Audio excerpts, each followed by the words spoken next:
بسم اللہ۔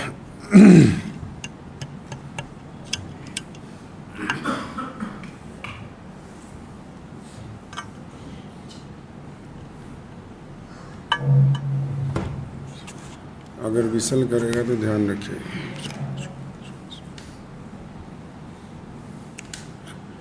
بسم اللہ الرحمن الرحیم۔ شروع اللہ کے نام سے جو بڑا مہربان اور نہایتی رحم کرنے والا ہے۔ تمام حضرات درود شریف پڑھیں۔ اللہم صلی علی محمد وعلی آل محمد کما صلیت علی ابراہیم وعلی آل ابراہیم انکا حمید مجید۔ اللہم بارک علی محمد وعلی آل محمد کما بارکت علی ابراہیم وعلی آل ابراہیم انکا حمید مجید۔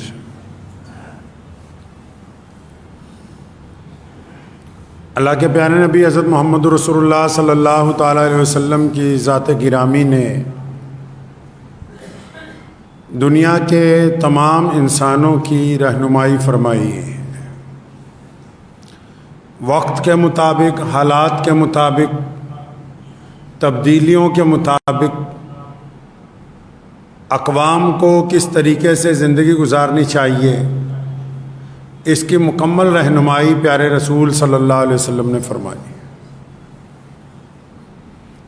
قرآن پاک میں بھی اور احادیث مبارکہ میں انسانوں کی عادات کے اوپر جو عام عادتیں ہیں انسانوں کی، اس پر اللہ تبارک و تعالیٰ نے گفتگو کی ہے، اور نبی علیہ الصلوۃ والسلام نے بھی ان باتوں کو بیان فرمایا جو عام انسانوں کے دل و دماغ میں ہوتی ہیں۔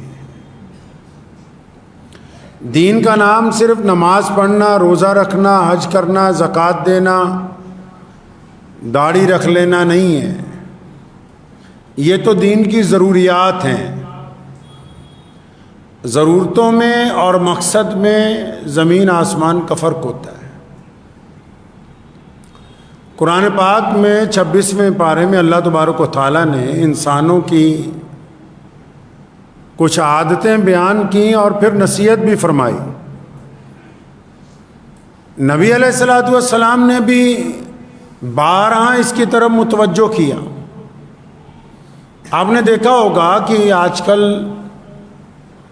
یا عام لوگ جو ہیں، اکثر لوگوں کے ساتھ ایسا ہوتا ہے کہ جب آپ رات کو سوتے ہیں تو صبح کو جب اٹھیں تو ہونا تو یہ چاہیے کہ آپ بڑے فریش موڈ میں اٹھیں۔ جب بندہ رات کو سوتا ہے، رات کیوں بنائی؟ آرام کرنے کے لیے، اطمینان کے لیے، سکون کے لیے، جسم کی توانائی کو ریسٹور ہونے کے لیے۔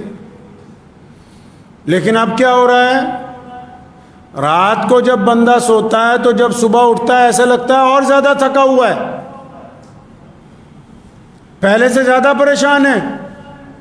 میری اتنی تھکاوٹ تو دن میں نہیں ہوئی جو اب صبح اٹھتے وقت ہو رہی ہے۔ کیوں؟ اب کیونکہ اعضاء جو ہیں، ہاتھ پیر جسم جو ہے وہ تو رات کو سو گیا، لیکن انسان کا جو دماغ ہے وہ ساری رات چلتا رہا۔ اب جب دماغ ساری رات چلتا رہا تو اس نے تمام اعضاء کو آرام نہیں کرنے دیا، ان کو ٹکنے نہیں دیا اطمینان سے۔ اب وہ ساری رات اس انداز سے چلتا رہا کہ طرح طرح کے خواب آتے رہے، طرح طرح کے خیالات آتے رہے۔ تبھی تو بعض اوقات آپ دیکھتے ہیں جب ایک جھپکی آتی ہے 24 گھنٹے میں ایک مرتبہ، کئی مہینوں میں کسی کو یہ نصیب ہوتی ہے، جب اس کو 1-2 منٹ کی 10 منٹ کی نیند کے بعد ایسا لگتا ہے کہ میں بہت دیر سویا اور صبح ہو گئی۔ یہ وہ وقت ہوتا ہے جب دماغ، دل، تمام اعضاء جسم کے ایک ساتھ آرام کرتے ہیں۔ اور جو اللہ والے ہوتے ہیں، اللہ کے ولی ہوتے ہیں، اللہ کے محبوب بندے ہوتے ہیں، اللہ کے خوددار بندے ہوتے ہیں، اللہ کے ایماندار بندے ہوتے ہیں، وہ تو ایسی نیند روزانہ لیتے ہیں جن کو اللہ سے پیار ہے، رسول اللہ صلی اللہ علیہ وسلم کی اطاعت کرتے ہیں جو لوگ، وہ ایسی نیند روزانہ لیتے ہیں. وہ انتظار نہیں کرتے کہ 6 مہینے بعد وہ جھپکی آئے گی آرام کی، نہیں، وہ روزانہ ایسی نیند کا لطف اٹھاتے ہیں. کیوں؟ ان کو ٹینشن نہیں ہے.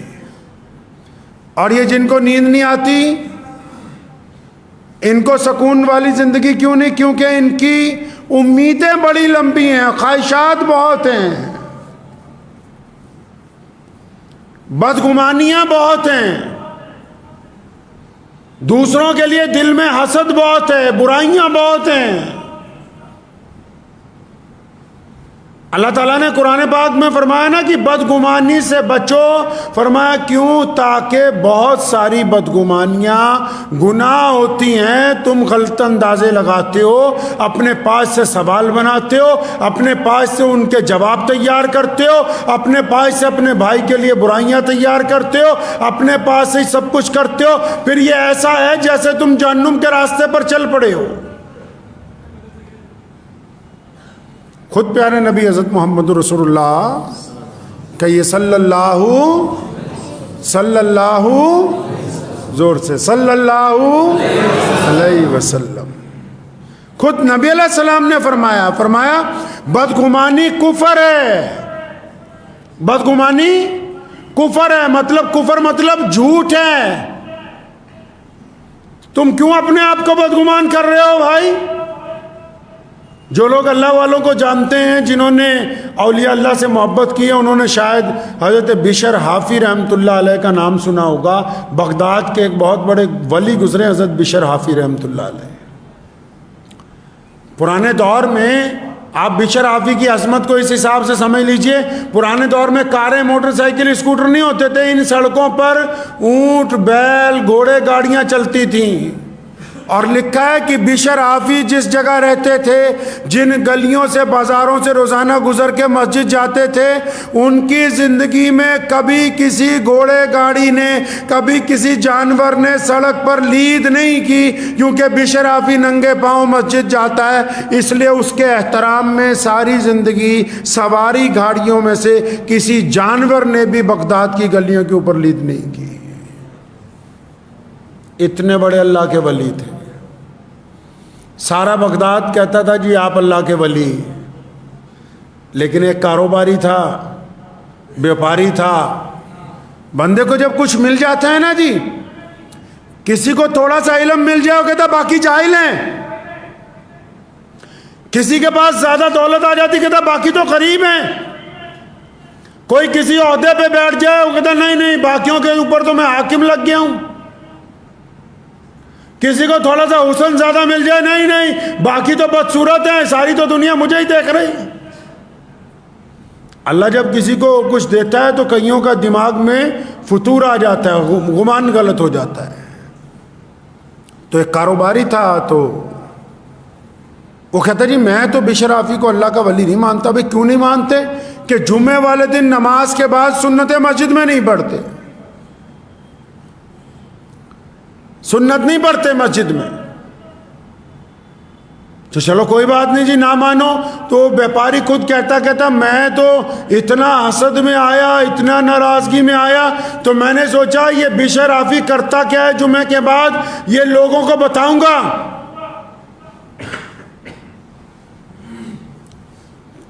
تو چنانچہ ایک دن جمعے کے بعد وہ بشر حافی سے بھی پہلی نماز سے باہر پہنچ گیا.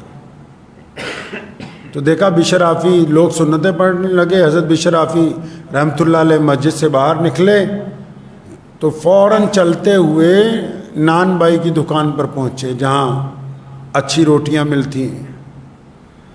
تو وہ کہنے لگا کاروباری کہ میں نے دل میں کہا ہو تو یہ اللہ والے کو بھوک ستاتی ہے، اسی لیے نماز پڑھتے ہی پہلے کھانے کا پربند کرنے جاتا ہے. تو کہتا نان والے کی دکان سے نان لیا اور گوشت لیا، ایک ڈبے میں ڈلوایا برتن میں. تو کہنے لگا میرے دل میں نعوذ باللہ بدگمانی اور بڑی. میں نے کہا دیکھو ہے یہ اللہ والا، سفید داڑھی ہے، کیسے مزے کے کھانے لے رہا ہے، سنتیں نہیں پڑھی اس نے. تو کہنے لگا میں چھپ کے دیکھ رہا تھا تو بشر آفی نے سارا سامان ایک پوٹلی میں باندھا اور وہ چل پڑا بغداد کی سڑک پہ ایک طرف کو. تو میں بھی فاصلے سے پیچھے پیچھے شہر سے باہر نکل گیا, جنگل میں داخل ہو گیا. تو کہنے لگا میرے دل میں آیا اچھا تو وہاں راستے میں مزے لے لے کے کھائے گا کسی بڑھیا جگہ پہ, کسی بہترین درخت کی چھاؤں میں بیٹھ کے.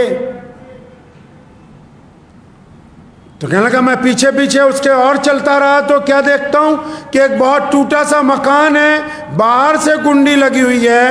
تو بشر آفی رحمۃ اللہ علیہ نے اس کی کنڈی کھولی, اندر داخل ہوئے. تو کہنے لگا میں جھانکنے لگا تو دیکھتا ہوں کہ سامنے چارپائی پہ ایک بہت بوڑھا آدمی جس کو فالج ہوا ہے, جس کا ہاتھ اور پاؤں نہیں چلتا, جس کے منہ میں سے رال ٹپک رہی ہے.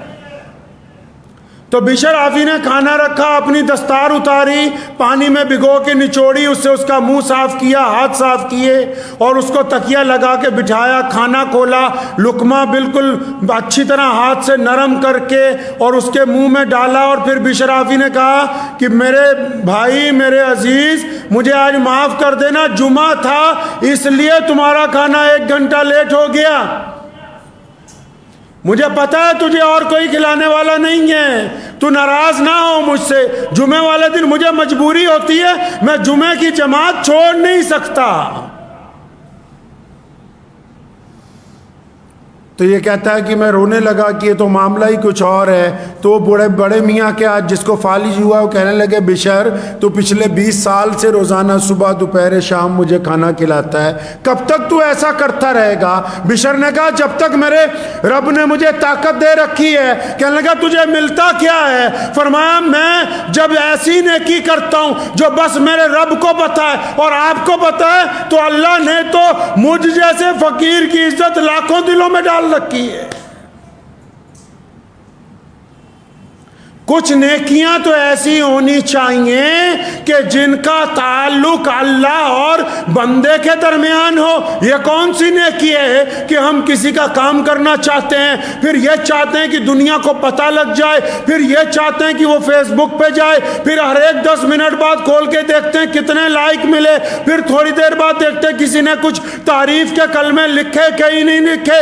یہ ساری کی ساری ٹینشنیں بس اس بات نہیں پال رکھی ہیں کہ ہم جو نہیں ہیں وہ بننا چاہتے ہیں اور جو ہیں اس کو ہم قبول نہیں کرتے. ہم جو نہیں ہیں وہ بننا چاہتے ہیں. اللہ نے ہمیں جس حیثیت میں رکھا ہے نا, اللہ تعالیٰ نے بڑا بہتر رکھا ہے. جاؤ تو صحیح, ہسپتال بھرے پڑے, لاکھوں لوگ ہیں, علاج ہو رہا ہے, شفا نہیں مل رہی, اور ایسے گھروں میں جاؤ لاکھوں لوگ بستر پہ پڑے ہوئے روزانہ کہتے ہیں کہ یا اللہ موت دے دے, موت نہیں آ رہی. لاکھوں لوگ ہیں جن کے پاس برتن نہیں ہیں کھانے کے لیے, صرف چند کپڑے چیتڑے کے لپٹے ہوئے ہیں. جاؤ ان لوگوں کو جا کر کیوں نہیں دیکھتے جو رات کو بنا آشیانے کے سڑکوں کے کنارے سوتے ہیں؟ ان لوگوں کو کیوں نہیں دیکھتے جن کی زندگی پاگل خانوں میں گزر رہی, جو جیلوں کے اندر بند بیٹھے ہیں؟ اب بھی تمہیں پتا نہیں کہ اللہ نے تمہیں لاکھوں انسانوں سے بہتر زندگی عطا کی ہے. پھر بھی جہاں ہیں وہ قبول نہیں ہے, نعوذ باللہ. جہاں ہیں وہ نہیں قبول. ہمیں تو پردھان جی کے نام سے پکارا جانا چاہیے, ہمیں تو بہت بڑے عالم کے نام سے پکارا جانا چاہیے, ہمیں تو فلاں ڈگری کے حساب سے اللہ نے جس مقام پہ رکھا کوئی شکر کی بات ہی نہیں. محمد رسول اللہ نے دین دیا صبر والا, شکر والا, الحمدللہ والا, کہ ہر حال میں اللہ کا شکر ادا کریں. اور اللہ نے جن کو رکھا ہی بہتر حال میں ہو وہ اللہ کا شکر نہ ادا کریں اور بدگمانیاں پالتے رہیں. پھر پالیے بدگمانیاں, جتنی بدگمانیاں ہوگی اتنی ٹینشن ہوگی, جتنی ٹینشن ہوگی اتنی نیند کم ہوگی, جتنی نیند کم ہوگی اتنی بیماریاں ہوگی, اور جتنی بیماریاں ہوگی اتنی جلدی قبر کے گڈھے میں چلے جاؤ گے, اتنی جلدی چلے جاؤ گے. کسی نے کیا لینا ہے؟ کیا ہو جی, کیا ہو, کیا پتہ لگے, کون سے بڑے ترم خاں جو 24 گھنٹے یہ فطور ہے کہ میں یہ ہوں, میں وہ ہوں, مجھے یوں پکارا جانا چاہیے, مجھے ایسے میرا پروٹوکول ہونا چاہیے. ہم ہیں کیا؟ امیر المومنین سیدنا عمر بن خطاب رضی اللہ تعالی عنہ ایک دن دوپہر کے وقت، مسلمانوں کے بادشاہ ہیں، خلیفہ ہیں، اور کسی مسجد کے، ایک مسجد کے پردھان نہیں ہیں، کسی ایک آدھے محلے کے کونسلر نہیں ہیں، کسی ایک آدھے حلقے کے وہ ایم ایل اے نہیں بنے، کسی ایک آدھی ریاست کے وزیر اعلیٰ نہیں بنے، ایک آدھے ملک کے سربراہ نہیں بنے، ایک وقت میں 65 لاکھ مربع میل کا حکمران، جس کی سلطنت میں درجنوں ملک ہیں، جس کے قلم سے روزانہ لوگوں کو گورنریاں عطا ہوتی ہیں۔ حالت یہ ہے کہ ایک دن دوپہر کو اچانک گرمی کی شدت میں میٹنگ بلا لی، کیبنٹ کی میٹنگ بلا لی مسجد نبی صلی اللہ علیہ وسلم میں۔ جو صحابہ قریب کے تھے، کیبنٹ کے اندر تھے، سارے کے سارے بلا لیے۔ اب جتنے صحابہ ہیں سارے آ گئے، ابو ہریرہ رضی اللہ تعالیٰ عنہ بھی آ گئے، عبداللہ ابن زبیر رضی اللہ تعالیٰ عنہ وہاں موجود ہیں، ابو عبیدہ بن جراح رضی اللہ تعالیٰ عنہ موجود ہیں، اور یہ تو ہیں ہی سیدنا حضرت عثمان بن عفان اور مولا علی رضی اللہ تعالیٰ عنہ رضی اللہ تعالیٰ اجمعین موجود ہیں۔ سارے کے سارے آ گئے۔ بھائی اچانک دوپہر کو کیا بات ہو گئی؟ کسی نئے ملک پہ کوئی حملہ ہو گیا، کسی وزیر کو اتارنا ہے، کسی گورنر کو نیا لگانا ہے، ہوا کیا؟ کہیں کوئی سیلاب آ گیا، کسی ملک میں کوئی طوفان آ گیا، بات کیا ہو گئی بھی اتنی دوپہر کو بنا نماز کے وقت کے دوپہر کو اعلان کر گیا میٹنگ ہے جی آ جاؤ مسجد میں۔ اب جب سب اکٹھے ہو گئے تو مسلمانوں کے امیر المومنین کھڑے ہوئے، کیا فرمایا؟ فرمانے لگے کہ رسول اللہ صلی اللہ علیہ وسلم کے صحابہ، اے مجھے مشورہ دینے والے لوگوں، میرے بھائیوں، میں تمہیں اس لیے آج دوپہر کو بلایا ہے کہ جب میں چھوٹا تھا 10-12 سال کا، ہمارے گھر میں اتنا اناج نہیں ہوتا تھا، تو میری ماں مجھے میری موسی کے گھر بھیجتی تھی۔ قحط کے دنوں میں، جن دنوں میں فصل نہیں ہوتی تھی، تو ان کا گاؤں مکے سے دور تھا، تو مجھے وہاں چھوڑ آتے تھے۔ تو میرا جو ماسر تھا نا، وہ مجھے دیکھ کے کہتا تھا اچھا آ گئے ہیں بھوکے، لگتا کھانا ختم ہو گیا ان کے گھر میں۔ فرمایا وہ مجھے میری موسی کو کہتا تھا ٹھیک ہے اس کو اونٹ چرانے لگاؤ، اور شام کو جب میں اونٹ چرا کے آتا تھا، چرانے جاتا تھا در چراگاہ میں، تو مجھے ایک مٹھی کھجوریں یا کبھی ایک مٹھی بادام یا کوئی ایک چیز روزانہ ملتی تھی کھانے کے لیے۔ اب یہ بات جب صحابہ کو بتائی نا، تو جو برابر کے لوگ تھے، جن کا وقتی ساتھ میں گزرا، بچپن بھی، جوانی بھی، بڑھاپا بھی، وہ کئیوں نے ہنس کے کہا عمر یہ بات بتانے کے لیے آپ نے اتنی دوپہر کو مجھے بلایا، یہ قصہ سنانے کے لیے ہمیں بلایا؟ ہمیں پتہ نہیں ہے، ہم جانتے نہیں کیا تمہارے خالق کو، یا ہم تمہیں نہیں جانتے؟ ہمیں سب پتہ ہے، یہ کیا باتیں تم بتا رہے ہو دوپہر کو؟ اور فرمایا نہیں نہیں، میں تو تمہیں یہ یاد دلا رہا تھا کہ میرے ابو نے ایک دن مجھے کہا کہ اے خطاب کے بیٹے ان اونٹوں کو لائن میں لگاؤ، منڈی کا وقت ہے، لوگ آئیں گے۔ تو میں نے ایک اونٹ کھڑا کیا، دوسرا کھڑا کیا، جب تیسرا کھڑا کیا تو پہلا ہل گیا، پہلے کو لائن میں لگایا، چوتھے کو کھڑا کیا تو دوسرا نکل گیا، دوسرے کو لائن میں نکالا، اس کو پکڑ کے لایا، پانچواں نکل گیا۔ میرا باپ مجھے بہت دیر دیکھتا رہا، آگے اس نے ایک چپت لگائی، کہنے لگا تجھ سے 5 اونٹ لائن میں نہیں کھڑے ہوتے۔ صحابہ نے کہا اے امیر المومنین، یہ آپ کیسی باتیں دوپہر کے وقت کر رہے ہیں؟ فرمایا یہ باتیں مجھے اس لیے یاد ہو گئی، میں نے تم سب کو اس لیے بلایا، میں آج دوپہر کو گھر جا رہا تھا کھانا کھانے کے لیے نماز کے بعد، تو راستے میں ایک چوراہے پر کچھ لوگ ملے، ان میں غیر ملکی بھی تھے، کچھ ایران سے آئے ہوئے لوگ تھے، کچھ عمان سے آئے ہوئے لوگ تھے۔ تو ان لوگوں نے مجھے دیکھ کے کہا یہ امیر المومنین ہے نا، یہ عمر فاروق ہے نا، اس کا جاہ و جلال اتنا ہے، اس کی طاقت اتنی ہے، اس کی شکل ایسی ہے، اس کا کردار ایسا ہے، ارے صرف اس کے نام میں اتنی طاقت ہے کہ اگر کسی نئے ملک میں کسی قلعے کو فتح کرنا ہو، اتنا چٹھی پر لکھ کر بھیج دو کہ عمر فاروق چاہتا ہے کہ یہ قلعہ دشمن خالی کر دیں، تو اس کی تو فوج کو بھی جانے کی ضرورت نہیں پڑتی، وہ قلعہ خالی ہو جاتا ہے۔ اتنی ہیبت ہے ان کے نام کی کہ ان کے نام کی وجہ سے چوریاں نہیں ہوتی، ان کے نام کی وجہ سے ایک عورت اگر پیدل چلتی ہے تو اس کا زیور کوئی نہیں چھین سکتا۔ فرمایا جب میں نے یہ بات سنی نا تو میرے دل میں آیا، عمر وہ یار تو بہت بڑا بندہ بن گیا، تم سب کو اس لیے بلایا اس دوپہر میں کہ میں اپنی اوقات یاد کر سکوں کہ ہم اصل میں تھے کیا، اور یہ جو عزتیں اللہ نے ہم کو عطا کری ہیں، یہ جو تم کہتے ہو کہ ہم خان صاحب ہیں، ہم قریشی صاحب ہیں، ہم سلمانی صاحب ہیں، ہم فلاں صاحب ہیں، ہم گاڑے صاحب ہیں، ہم میر صاحب ہیں، ہم ڈار صاحب ہیں، تمہیں پتہ لگ جائے کہ ہماری اوقات کچھ نہیں تھی، یہ جتنی عزتیں دی ہیں یہ محمد الرسول اللہ نے عطا فرمائی۔ لوگ ہمیں پوچھتے نہیں تھے، گندی نالی کے کیڑے سے زیادہ غریب کی اہمیت نہیں تھی دنیا میں۔ آج وہ لوگ اترائیں جن کو رسول اللہ نے عزت دی ہو، وہ لوگ بدگمانیاں کریں جن کے پاس عزت ہی اسلام کی ہو، وہ چھوا چھوت کی بات کریں جن کو اسلام نے ایک سب میں بٹھایا ہو، وہ برادری واد پر شادیوں کی بات کریں جن کو کل تک اسلام کے علاوہ دنیا کا کوئی مذہب اپنی اونٹ میں لینے والا نہیں تھا، اپنی بغل میں لینے والا نہیں تھا، وہ ایسی باتیں کریں تو ان کے لیے یہ جائز نہیں ہے۔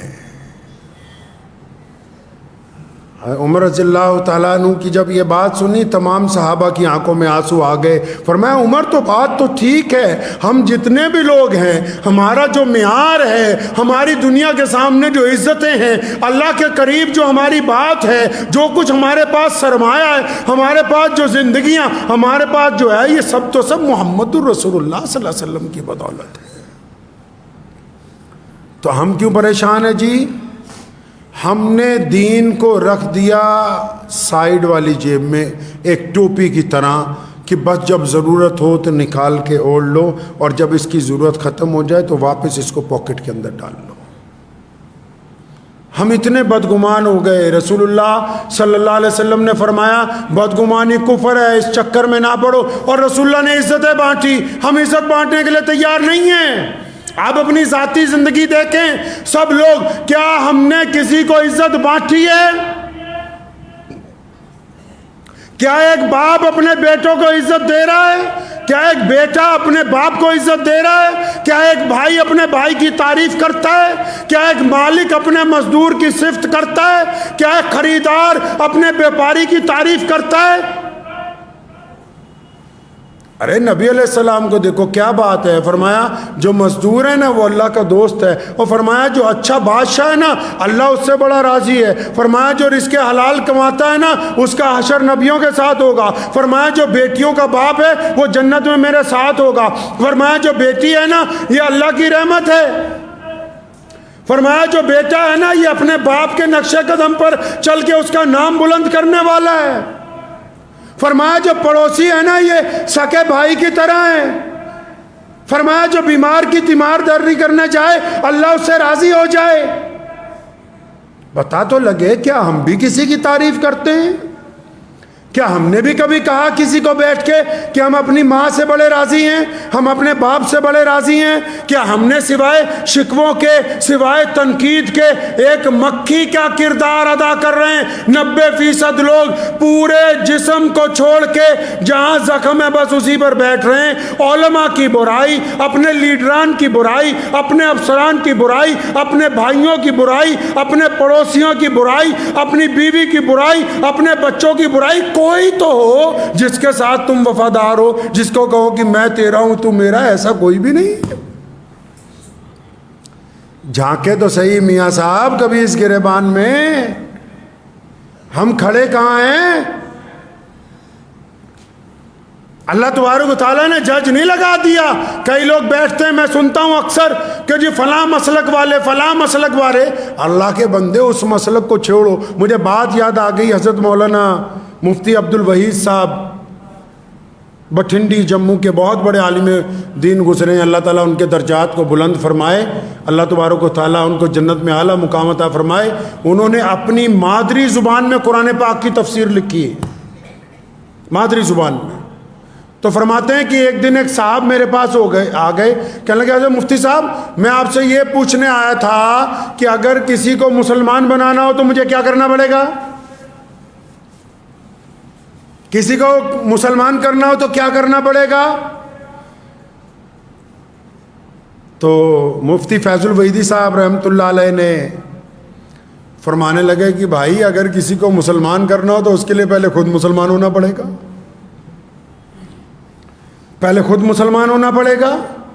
کہنے لگا نہیں حضرت جیسے میں ہوں، آپ مجھے دیکھیں نا جیسے میں ہوں، میں نے کسی کو اگر کلمہ پڑھوا، فرمایا تیری تو بات کر رہا ہوں، تیری بات کر رہا ہوں، مجھے یہ تو بتا فجر کی نماز پڑھی؟ فرمایا حضرت وہ تو میں پڑھی نہیں جاتی۔ تو فرمایا رسول اللہ تو کہتے ہیں جس نے جان بوجھ کے نماز چھوڑ دی وہ اسلام سے باہر ہے۔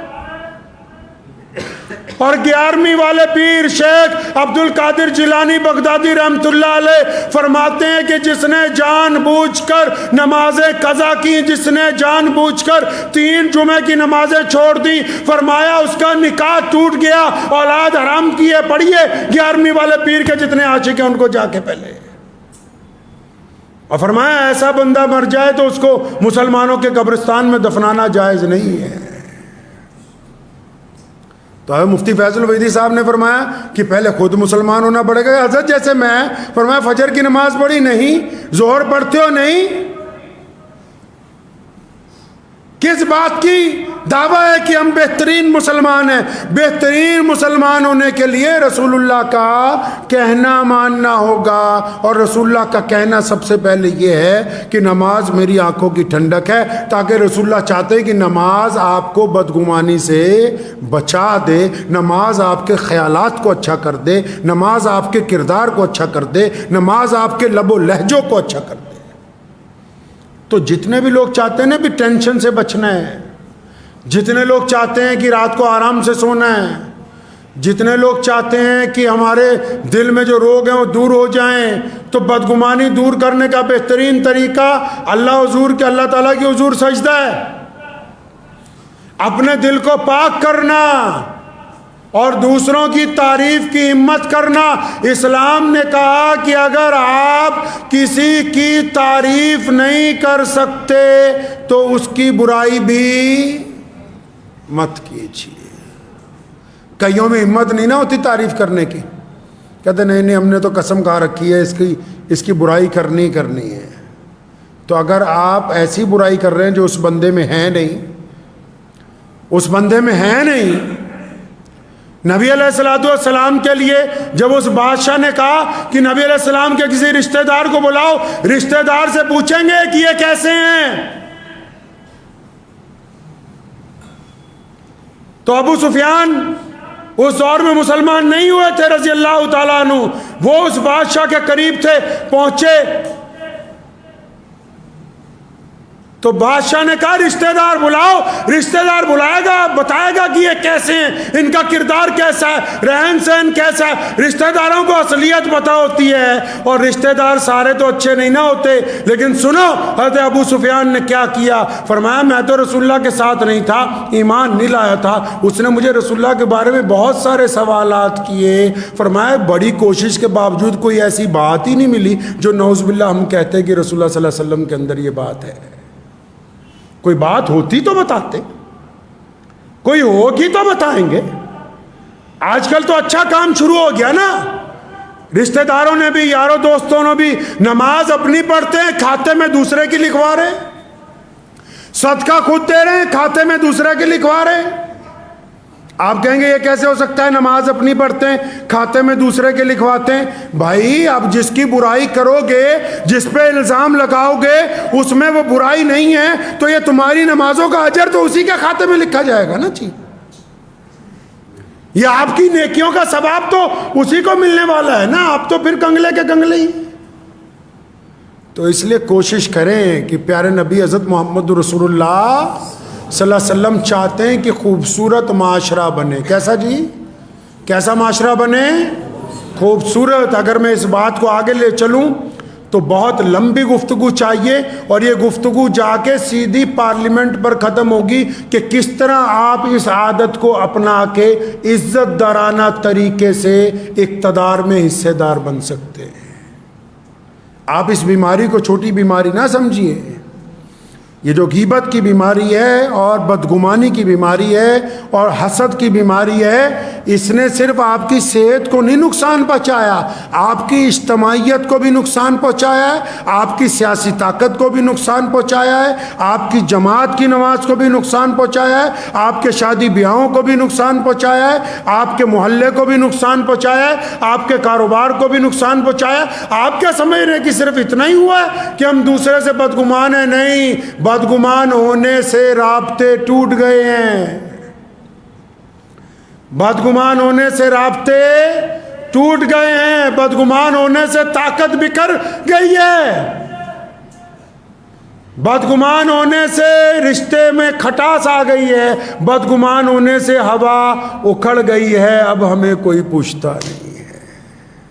آپ کیا سمجھتے کہ بہت چھوٹی بیماری ہے؟ نہیں نہیں نہیں، کہتے ہیں نا، گفتگو کو ختم کرتا ہوں، وقت ہو گیا، کہتے ہیں کہ تمام بیماریوں کی جڑ کیا ہے جی؟ قبض ہے پیٹ میں۔